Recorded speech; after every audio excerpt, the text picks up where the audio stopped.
evening, Disney lovers. I'm Alexa, the resident ooky spooky girly and Disnerd, and I'm so hecking excited about today it's ridiculous. I've been a Disney fan my entire life, and a lover of all things mysterious and unknown, so it's fun separating fact from fiction or creepypasta today. Question for y'all, what's your favorite Disney story? Let me know in the comments, and welcome to the top 5 dark Disney urban legends we can no longer ignore. Number 5, Walt's frozen head. Alrighty, we're kicking off the day with the elephant in the room, the most popular urban legend that's been used as a pop culture joke for as long as I can remember. According to this long-standing Disney World urban legend, after Walt died of lung cancer at the age of 65 on December 15th of 1966, he was cryogenically preserved and stashed in a secret chamber somewhere at Walt Disney World Resort with hopes of revival in the future, possibly underneath the Pirates of the Caribbean ride.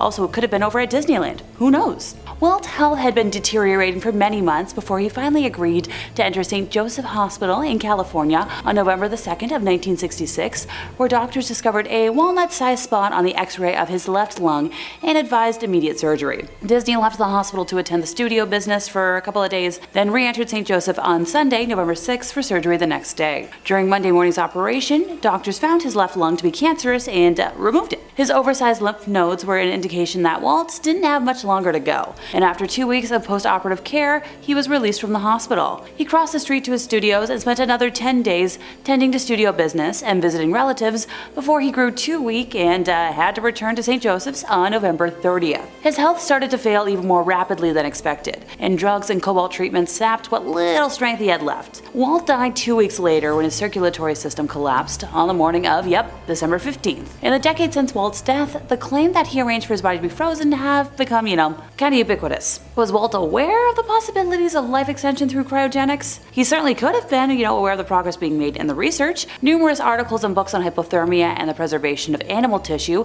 through freezing appeared in both the scientific, medical, and general press in the late 50s and early 60s. Anyone with an interest in the subject could easily have located this reading material, and even someone without a particular interest in the subject may have run across one or more articles on the topic in the general press. Whatever the possibilities, however, there was no documentary evidence to suggest that Walt was interested in or had even heard of, cryonics. Documentation of Disney's alleged fascination with preserving or extending his life through cryonics didn't appear until decades after his death, and what little information is available has predominantly been provided by some really questionable sources. Despite the persistent rumors, available documentation indicates that Walt was in fact cremated, and he publicly stated 10 years before his death that he didn't want a funeral, but he did want to be cremated, so that checks. His death certificate shows that he was cremated 2 days after he passed. The name, license number, and signature of the embalmer appearing on the certificate are those of a real embalmer who was employed at the Forest Lawn Mortuary at the time. A marked burial plot for Walt Disney and other family members can be found at the Forest Lawn Memorial Park in Glendale, and court papers indicate that the estate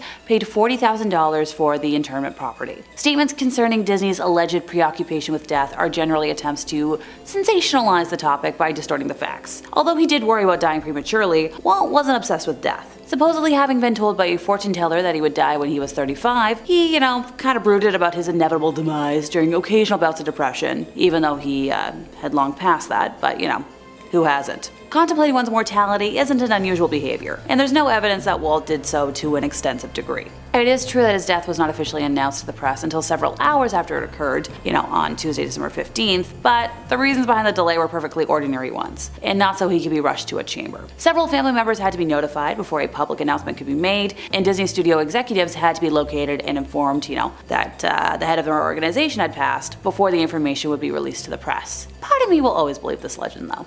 Number 4, the authenticity of Pirates of the Caribbean. Even just uttering those words, I can smell the ride in my memory. I didn't understand the significance of smell, specifically at Walt Disney World, until I took a trip there earlier this year, and that's one of the smells that burned its way into my brain forever. But this isn't about smells, more the ghosty in the bones that might be a little too real. A welder named George was reportedly killed during the construction of Pirates of the Caribbean, which opened in Adventureland in 1973 at Walt Disney World in Florida. Today, George's ghost continues to haunt the immensely popular dark ride attraction at Disney's Magic Kingdom. Not only does George roam aimlessly around the Pirates of the Caribbean attraction, but he will shut the entire ride down if he is not greeted properly by Disney cast members. Although there's no official record of George's living existence, cast members are pretty superstitious when it comes to George. Guests have reported tales of encountering his spirit, with one claiming that while they were on the ride, they saw something out of the corner of their eye in the fire scene. But when they turned to look, nothing was there. And as they were leaving the scene, a cold brush of air went down their back. And when they turned around that time, they saw a floating ball of pure energy. Alrighty, moving on to the bones for the Disneyland version of the attraction. I'm pretty positive the Florida version only houses prop replicas, which is good because that would be way too much for my brain with George already lurking. But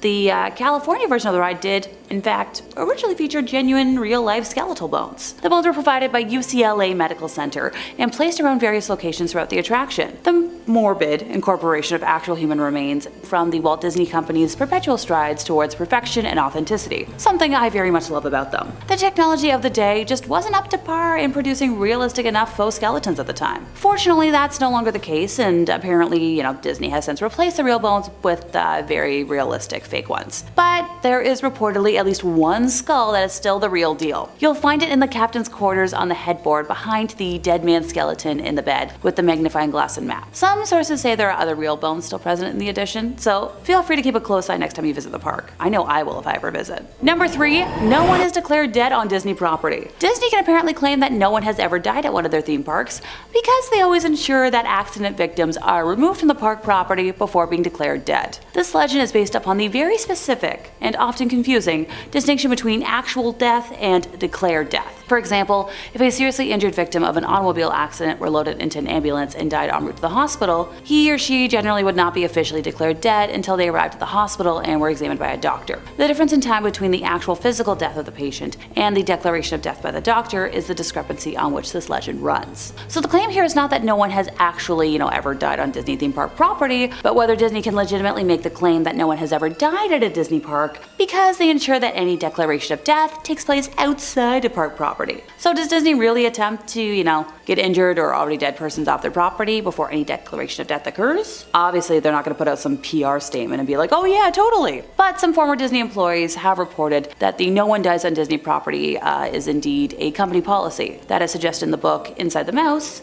If guests have the nerve to die, they wait until they've crossed the line and can do so safely off the property. In all fairness, however, it should be noted that in some jurisdictions, once paramedics begin life-saving efforts, they cannot discontinue those efforts until the patient has been transported to a medical facility, even if the patient is obviously no longer with us. And the sprawling size and relative isolation of the Walt Disney World complex in Florida make it kind of, imperative that persons in need of urgent medical attention be loaded into helicopters and transported to hospitals ASAP. So the combination of those two factors makes it rather unlikely that anyone would actually be declared dead on Walt Disney World property, regardless of how the Walt Disney Company, wants to be perceived. Disney is well known for their image consciousness. They've been criticized in the past for policies such as not allowing marked emergency vehicles into their parks so as not to upset park guests, and so many people perceive them as being willing and overzealous enough to stretch a pretty semantic point for a minor public relations advantage. So while I think I can call this urban legend true, it's more of a technicality than anything nefarious. Or maybe I just fell for the propaganda. Number 2, ashes galore. Trust me, I was tempted to move into the Haunted Mansion when I visited. I wrote it as many times as I could, but I don't have any plans to actually make it my resting place after I leave this world, even though I would blend in. For years and years, the Haunted Mansion has been home to an endless supply of Disney myths and legends, including sightings of more than one real ghost and a dispute as to whether Walt Disney himself is one of the singing busts. But the attraction's most prevalent and persistent rumor is that guests regularly spread the remains of their friends and family inside the ride. And unlike some of the stuff I'll mention today that could be up for debate, this is 100% true. The Wall Street Journal of all publications did an expose on the practice and found that spreading ashes at both Disneyland and Walt Disney World is a common occurrence that isn't just limited to the Haunted Mansion. Human ashes have been spread in flower beds, on bushes, and on Magic Kingdom lawns, outside the park gates and during fireworks displays, on Pirates of the Caribbean, and in the moat underneath the flying elephants of the Dumbo ride. Most frequently of all, though, according to custodians and park workers, they've been dispersed throughout the Haunted Mansion. The 49-year-old attraction featuring an eerie old estate full of imaginary ghosts. According to a former Disneyland custodian, the Haunted Mansion probably has so much human ash remains in it that it's not even funny. In fact, there's a special code and process for cleaning up the remains of unexpected guests who slip into the park. HEPA cleanup means that an ultrafine or HEPA vacuum cleaner is needed to suck up and remove any remains that a cast member has observed being dumped on the ride. A Disney spokeswoman said that this type of behavior is strictly prohibited and unlawful, and guests who attempt to do so will be escorted off property. And while it's very thoughtful in theory, please don't create a biohazard issue for cleanup crews. They already have too much to deal with on a regular basis. If you're looking for more of a what-if urban legend about the Haunted Mansion, one that's up for speculation claims that during the first preview of the attraction, the house was so scary one guest had a heart attack and passed after the first ride-through, resulting in the original haunt being closed. I'm a little more skeptical in that story because personally I found the ride more comforting than scary, but that's just me. Number 1, made to look. I think it's safe to assume we've all already heard about the alleged phallic artwork on the VHS cover of The Little Mermaid and the SFX mistaken for SEX in the Sky in the Lion King, yes? I'm pretty sure they've been discussed ad nauseum over the internet at this point. One hidden naughty cameo I had never heard about until today can be found only in the original VHS release of The Rescuers, which is one of the few Disney VHS tapes I didn't own when I was little. Spoiler alert, by the way, if you haven't watched the movie before. So as the character of Orville dives to complete his rooftop takeoff, the rescuers pass a topless woman in a window. Since this wasn't in the original run, and only added to the film in post-production, the nude image wasn't discovered until home videos were paused or played in slow motion, which wasn't done as easily on VHS as it is now with the beauty of streaming and digital. Those early home video releases were recalled, and later versions of The Rescuers have been edited to omit the naughty image. You can tell that this was after Walt's passing, since he was known to have a crazy good eye for spotting mistakes in film. One specific story that's known to circulate alleges that a director had seen Walt spot mistakes that no one else could see. He even contended that Walt could catch a mistake on a single frame of film as it was run full speed in the projection room. And since a single frame of film is about 1 inch wide and runs at the rate of 24 frames per second, that means that a single frame is only on the screen for about 1/24th of a second. Most folks found it hard to believe that anyone, including Walt Disney, could spot a mistake that was visible for only that, short period of time. They finally decided that the best way to find out whether Walt could perform this incredible feat was to test him. So they had a film editor cut out one tiny frame in a strip of film, and in its place cut in another frame picture of a woman stark nude. When the time of the screening arrived, the group sat nervously, watching Walt as he stared at the screen as the film was shown, not saying a word. And all of a sudden, Walt yelled, "Hold it!" and the film projector stopped. Walt raised his hand, backed the film up a few feet, and then hold it, and sure enough, right there on screen was a single frame of the nude lady. Walt asked what the HE double hockey sticks, a picture of a naked woman, was doing in the middle of a Mickey Mouse cartoon, and the group told Walt the truth, that they wanted to see if he could really spot a mistake on a single frame of running film. Walt looked pleased. He had succeeded in catching the mistake and was proud of his keen eye. Suddenly my love of collecting and watching videos released on VHS so I can enjoy them in their original format sounds a little less eccentric and a lot more justified. I'm not the biggest fan of digital restoration. It always looks a little off to me. Also, I tend to get cranky if a voice performance gets redubbed. And that brings us to the end of our time, and can I just please be back at Disney already? Seriously, if some random benefactor could fund a trip for me, that would just be a lovely early birthday present. If you enjoyed my fangirling today, could you help us out by giving this video a like, subscribing if you aren't already, hit the bell for more legends from us here at Top 5 Scary Videos, and I'll see y'all next time, you lovely spooky people.